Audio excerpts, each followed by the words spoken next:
رسول اللہ صلی اللہ علیہ وآلہ وسلم نے سیدنا ابو ہریرہ رضی اللہ تعالی عنہ کو بھی دعا دی جب وہ روتے ہوئے آئے کہ اللہ کے رسول دعا کر دیجئے کہ میری والدہ کو بھی اللہ اسلام کی نعمت سے نواز دے۔ آپ نے ہاتھ اٹھائے اور کہا اللہم اہدی ام ابی ہریرہ، اے اللہ ابو ہریرہ کی والدہ کو ہدایت دے دے۔ صحابی واپس گئے اور دل میں یقین تھا کہ یہ ضرور قبول ہوگی۔ گھر پہنچے، دروازہ بند ہے، کھولنے لگے، کہا ابو ہریرہ رک جاؤ۔ غسل کیا، خمار چادر لی اور آ کے کہتی ہیں اشہد ان لا الہ الا اللہ واشہد ان محمد عبدہ ورسولہ۔ پھر روتے ہوئے آئے، پہلے غم سے رو رہے تھے، پھر خوشی کا رونا تھا۔ ساتھ ایک اور مطالبہ کر دیا، اللہ کے رسول ایک دعا تو کر دے۔ دعا کیا ہے؟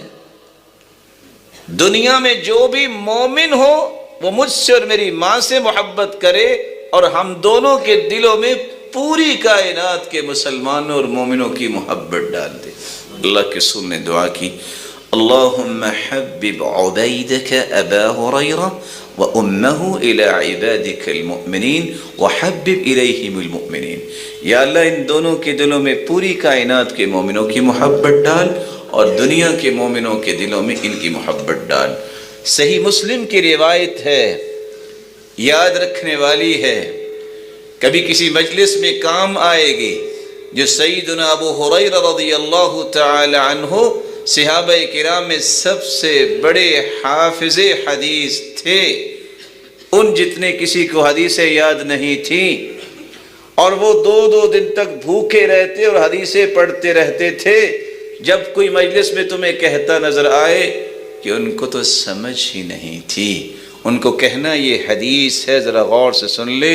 فما خلق مؤمن يسمع بی ولا يرانی الا احبنی۔ سیدنا ابو ہریرہ فرماتے ہیں اس دن کے بعد جس نے بھی مجھے دیکھا ہے یا میرے بارے میں سنا ہے مومن نے، اس نے تو محبت کی ہے۔ اگر آج کوئی کہتا ہے کہ غیر فقیہ تھے، ان کو تو سمجھ ہی کچھ نہیں تھی، سوچ لے پھر وہ مومن ہے کہ نہیں ہے۔ صحیح مسلم تو کہہ رہی وہ مومن ہوگا جو محبت